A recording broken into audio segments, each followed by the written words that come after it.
ఎలా ఉంటాయి సార్ పవన్ కళ్యాణ్ గారి యొక్క రాజకీయ వ్యూహ చిత్రత ఎలా ఉంటది? అంటే మీరు ఆ పార్టీకి సంబంధించినటువంటి క్రియాశీలకమైనటువంటి పొజిషన్. మాకేందంటే అండి, ప్రతిసారి ఏదైనా మీటింగ్లు పోయినప్పుడు మాకు అంటా ఉండేది ఆయన, మీరు పార్టీ కోసం కష్టపడండి, వ్యూహం నాకు వదిలేయండి. మాకు అర్థమయ్యేది కాదు వ్యూహం. ఆయన ఒక్కడే అట్లా వ్యూహం చేసి ఏం చేస్తాడు అది అంటుండేది. మీడియాతో కూడా అనేది వాడు రాజకీయాల్లో వ్యూహాలు ఉంటాయి, రాజకీయాల్లో వ్యూహాలు ఉంటాయి, ఆ వ్యూహాన్ని నాకు వదిలేయండి.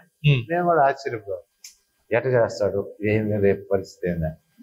బట్ మన జరిగిన ఎలక్షన్లో కీలకమైన వ్యక్తి, కీలకమైన వ్యూహం, అన్నిట్లో ముందుండి నారా చంద్రబాబు నాయుడు గారిని అరెస్ట్ చేసిన కాడి నుంచి పార్టీని ఎక్కడికో తీసుకెళ్ళి, తెలుగుదేశం పార్టీకి కూడా అంత ఉప్పు వస్తుంది. వాళ్ళు కూడా ఇళ్లలో దాక్కున్నారు కదా, మమ్మల్ని ఎక్కడ అరెస్ట్ చేస్తారని చెప్పి తెలుగుదేశం వాళ్ళు కూడా బయటికి రాదు. ఆ రోజు పవన్ కళ్యాణ్ గారు జైలుకి రాబట్టే కదా ఒక మార్పు అనేది, హైప్ క్రియేట్ కూటమి ప్రభుత్వాన్ని అధికారం స్వాగతించారు. సో ఈ రోజు కూటమి ప్రభుత్వం ఆంధ్ర రాష్ట్రం అధికారంలో ఉంది అంటే అందులో పవన్ గారి పాత్రే బెస్ట్ పాత్ర అంటారు. 100%, దాంట్లో నో డౌట్. దాంట్లో మటుకు పవన్ కళ్యాణ్ గారిదే మెయిన్ తర్వాత మెయిన్ రోల్. ఓకే, సీట్ల పరంగా ఓట్ల పరంగా ఒకవేళ టీడీపీకి వచ్చి ఉండొచ్చేమో కానీ ఆ కింగ్ మేకర్ గా మాత్రం మటుకు పవన్ గారి. సార్, పవన్ కళ్యాణ్ గారి అభిమానిగా చెప్పండి, ఆయన్ని సినిమా నటుడుగా అభిమానిస్తారా, రాజకీయ పార్టీ వ్యవస్థాపక అధ్యక్షులుగా అభిమానిస్తారా, లేదంటే డిప్యూటీ సీఎం గా అభిమానిస్తారా? నేను ఆయనైతే రాజకీయ నాయకుడుగానే అభిమానిస్తాను. ఆయన ఇప్పుడండి రాజకీయం పెట్టినప్పటి నుంచి ప్రజలకు చేయట్లేదు. రాజకీయంలోకి రాకముందు నుంచి అతను చాలా మానవత్వంగా ఆలోచించే వ్యక్తి. ఎందుకంటే ఎవరు కష్టం అని వస్తే సహాయం చేయకుండా ఉండే రోజు లేదు. ఎవరైనా ఎక్కడి నుంచి వచ్చినా సరే తన వంతు తనకు చేతిలో ఏదున్నా దానం చేసే వ్యక్తి. అప్పటి నుంచి ఆయనకి ప్రజలు అంటే అంత ఇష్టం. వాళ్ళ కష్టాలని దగ్గరుండి సమస్యలు తీర్చాలనే వ్యక్తి పవన్ కళ్యాణ్. సో మొత్తానికి ఒక రాజకీయ నాయకుడిగానే ఆయన మీరు గౌరవిస్తారు, అభిమానిస్తారు 100%. ఎందుకంటే అంటే సినిమా అనేది అదొక పిచ్చి సార్. సినిమా ఉందండి, షూటింగ్ చేస్తారు, ఎగర్ లేకపోతే డూపులు పెడతారు, అయ్యి నిజమైన హీరో నిజమైనటువంటి హీరో. ఈరోజు ఇంతమంది ఆయన్ని అభిమానిస్తున్నారంటే చిన్న విషయం కాదు. పవన్ కళ్యాణ్ గారే ఈ రాష్ట్రానికి దిక్కు అనే పరిస్థితి తెచ్చాడంటే ఎంత టాలెంట్ ఉండాలా, ఎంత ఆలోచన ఉండాలా. అసలు ఆయన ముందు భావి తరాలకి యువతని బాగా ఇచ్చేయాలనే ఆలోచన రావడం. ఇప్పుడు ఆయన పార్టీ పెట్టినప్పుడు కూడా ఏం చెప్పాడు ఆయన, నా పార్టీ 25 సంవత్సరాలు ఉంటుంది, ఈ 25 సంవత్సరాల భావి తరానికి భవిష్యత్తును చూపించే ఆలోచన కల్పించాడంటే చిన్న విషయం. ఓకే సార్, కృష్ణారెడ్డి గారు, మీరు రెడ్డి గారు సామాజిక వర్గానికి చెందిన వ్యక్తి అయితే జగన్ రెడ్డి గారిని వ్యతిరేకించిన కారణం ఏంటి తెలుసుకోవచ్చు? నాకు రాజశేఖర రెడ్డి గారు అంటే మంచి అభిమానం. ఆయన ఉన్నప్పుడు అంటే చిరంజీవి గారు కాంగ్రెస్ లో ఉన్నాడు కాబట్టి ఓటేసాం, అది పక్కన పెట్టండి.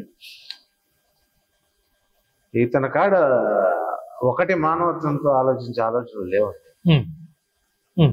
ఏ రోజు లేవు. క్రూరత్వం, సాడిజం, మనుషులను టార్చర్ పెట్టడం, అవి నాకు నచ్చదు. ఒక రాజకీయ నాయకుడికి ఉండాల్సిన లక్షణం ఏంటంటే ఎదుటోడిని ప్రేమించాలా, వాడికి ఏదో ఒకటి మనం రాజకీయ పరంగా మనం చేయాలా, వాడి పర్సనల్ విషయాల్లో మనం దూరకూడదు అనే ఆలోచనలు ఉంటాయి. ఈ జగన్మోహన్ రెడ్డి ప్రతిదీ ఎదుటోడి పర్సనల్ తీసుకొని వాడిని బ్లాక్మెయిల్ చేసి టార్చర్ పెట్టడం. రాజకీయాల్లో అంటే ఒక వ్యక్తిని ఇబ్బంది పెట్టే చర్యలే ఉండకూడదు అనేది మీ వాదన. ఇది జగన్ గారు చేశారంటారు. సార్, మెగా బ్రదర్స్ ముగ్గురు, చిరంజీవి గారు, నాగబాబు గారు, పవన్ కళ్యాణ్ గారు, ఇప్పుడు రామచంద్ర గారు, వీళ్ళతో మీరు మీట్ అయ్యే సమయంలో కృష్ణారెడ్డి గారు ఎవరు రిసీవింగ్ బాగుంటుందండి? మా ఖచ్చితంగా నాగబాబు గారు.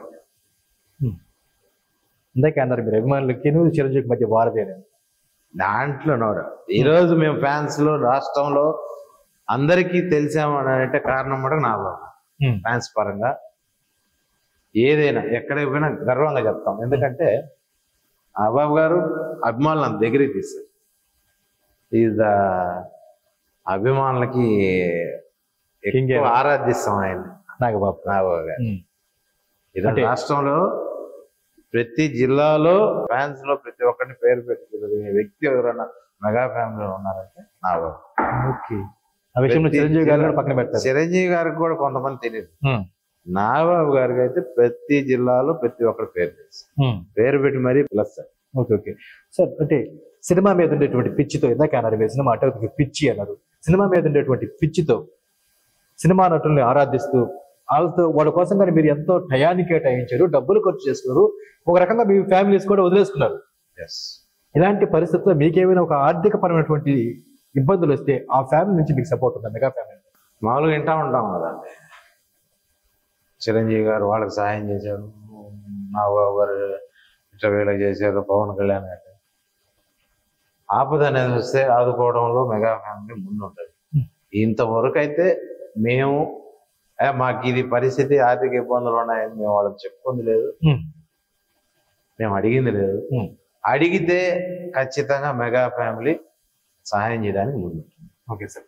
మిగిలిన హీరోల అభిమానులతో పోల్చుకుంటే చిరంజీవి గారి అభిమానులు ఉన్నటువంటి ప్రత్యేకత ఏంటి సార్? చిరంజీవి గారిలోనా? చిరంజీవి గారి అభిమానులలో ప్రత్యేక అభిమానుల్లోనా సేవా గుణం సార్. ఓకే. ఎందుకంటే అంతకుముందు సినిమా హీరోల అభిమానులకి ఒక పేరు ఉండేది, లేదా టికెట్లు అమ్ముకునేది, తాగేసి హాల్లో ఎగిరేది అనే ఒక భావన ఉండేది. చిరంజీవి గారు హీరోగా వచ్చిన తర్వాత ఆయన కల్పించిన ఒక సేవా గుణాన్ని ఈరోజు రాష్ట్రంలో ప్రతి ఒక్కరు చెప్పుకుంటున్నారు. ఎందుకంటే ఆయన కళ్ళ ముందు ఒకసారి యాక్సిడెంట్ జరగడం, ఆ సమయానికి బ్లడ్ దొరక్క చనిపోవడం, ఆయన కదిలించే చిరంజీవి గారు. ఈ విధంగా రాష్ట్రంలో ఎంతమంది చనిపోతున్నారు, దీనికి ఏదో ఒక మార్గం ఆలోచించాలా అనుకున్నాడు, బ్లడ్ బ్యాంక్ పెట్టాడు. మా ద్వారా అనేక రక్తదాన శిబిర కార్యక్రమాలు ఇప్పటికీ చేస్తారు. దాదాపు 97లో స్టార్ట్ అయింది. ఈ రోజు రక్తదాన శిబిరాలు రాష్ట్ర వ్యాప్తంగా జరుగుతున్నాయి అంటే, 2 రాష్ట్రాల వ్యాప్తంగా జరుగుతున్నాయంటే దానికి కారణం చిరంజీవి బ్లడ్ బ్యాంక్. ఇదే ప్రేరణ. మెగాస్టార్ చిరంజీవి గారు ఆ రోజు ఇచ్చిన పిలుపే. ఎవరు రక్తం దొరకకుండా చనిపోకూడదు, అదే మిమ్మల్ని ప్రత్యేకమైనటువంటి స్థానంలో పెట్టిందంటారు. మిగిలిన హీరోల అభిమానులతో పోల్చుకుంటే ఈ రోజు మాకు అంత గౌరవం ఉంది. Okay sir. వేరే హీరోల అభిమానుల మధ్య మీ చిరంజీవి పార్టీ అభిమానుల మధ్య విభేదాలు ఉన్నాయా సార్? ఉంటాయి, ఏదో ఒకటే ఉంటది, రికార్డులు. అంటే మా హీరోకి ఈ రికార్డ్స్ వచ్చి, మీ హీరోకి ఇట్ వచ్చి. ఒక సినిమాలో ఈరోజు బాలకృష్ణ సినిమా హిట్ కొట్టింది అనుకోండి, భయంకరమైన కలెక్షన్స్ వస్తాయి. అదే మెగాస్టార్ సినిమా హిట్ కొడితే యావరేజ్ అంటేనే బాలకృష్ణ కలెక్షన్లకి 3 వస్తాయి యావరేజ్ అంటే. అంటే నేను కంపేర్ చేస్తాను. Okay sir. ఆయన గొప్ప అట్ట మెగా ఫ్యామిలీలో సినిమా సూపర్ హిట్ అంటే ఇంకా కలెక్షన్లకి అవధులు ఉండవు, రికార్డులు బదలేదు. అయ్యా పోటీ తప్ప వ్యక్తిగతంగా ఏముండదు, ఏమి ఇవ్వండి సార్. నాటితో పోల్చుకుంటే నేడు కొంచెం ఘర్షణ వాతావరణం తగ్గిಲ್ಲ సార్? చాలా వరకు తగ్గి. ఎందుకంటే ఇప్పుడు ఇంత ముందులాగా థియేటర్లు తక్కువ అయిపోయినాయి, మల్టీప్లెక్స్లు వచ్చాయి. ఎన్ని 200 కెపాసిటీ సీట్లు, ఇంతకుముందు 700 800 కెపాసిటీ ఉండే. ఇప్పుడు ఆన్లైన్ సిస్టమ్ వచ్చేసి. అంతకుముందు అంటే ఆన్లైన్ సిస్టమ్ లేదు, ప్రతిసారి టికెట్లకి అభిమానుల కాడికి రావాలా. అభిమానులు అధ్యక్షులు వాళ్ళు ఉంటారు కదా, ఫస్ట్ రోజంతా మేము తెచ్చేస్తాం కాబట్టి మాకాడ ఉండేవాళ్ళు జనాలు. ఇప్పుడు అది లేదు, ఆన్లైన్ సిస్టమ్ వల్ల 500 పదాలు ఆన్లైన్ లో బుక్ చేస్తాం. మరి జనసేన పార్టీ అధికార ప్రతినిధిగా నెల్లూరు జిల్లాకు సంబంధించి మీ జన సైనికులకి, వీర మహిళలకి, కార్యకర్తలకి, నాయకులకి ఏమని చూపిస్తారు? రాబోయే రోజుల్లో జనసేన పార్టీ అధ్యక్షులు ఖచ్చితంగా సీఎం అవ్వాలా, అవుతారు కూడా. ఆయన సీఎం అయితే ఈ రాష్ట్రం సస్యశ్యామలంగా ఉంటుంది. కాబట్టి మన జన సైనికులు కావచ్చు, వీర మహిళలు కావచ్చు, నాయకులు కావచ్చు, ప్రతి ఒక్కరూ ఆయన కృషికి మన సపోర్ట్ చేసి రాబోయే తరంలో ఆంధ్ర రాష్ట్రాన్ని అభివృద్ధి చేసుకునే దాంట్లో మనం అందరం ముందు ఉండాలనేది అనేది మెయిన్ నా concept. Very good sir Krishna Reddy గారు. సార్ ఫైనల్గా ఒక మాట చెప్తాను. ప్రజెంట్ మీ కూటమి ప్రభుత్వం అధికారంలో ఉంది, మీకు రాజకీయంతో కూడా పరిచయం ఉంది, చిరంజీవి యువత అభిమాన సంఘంలో కూడా క్రియాశీలకంగా ఉన్నారు. మరి మీ కూటమి ప్రభుత్వం ద్వారా నుంచి మీ జనసేన పార్టీ మీ సేవల్ని గుర్తించి ఏదైనా నామినేటెడ్ పదవి మీకు ఇస్తే స్వీకరించడానికి సిద్ధమా? ఖచ్చితంగా సార్. ఎందుకంటే దానివల్ల నాకన్నా పార్టీకి కేడర్ పెరగదు. Okay, very good. ఎందువల్లంటే ఇప్పుడు నాకు ఒక పదవి ఉంది అనుకోండి, ఇప్పుడు నా కాడికి ఒక 10-20 మంది వస్తారు. ఆ పదవి అనేది ఉండేది 200 మంది 300 మంది వస్తారు కదా, నా పార్టీ కూడా డెవలప్ అవుతుంది.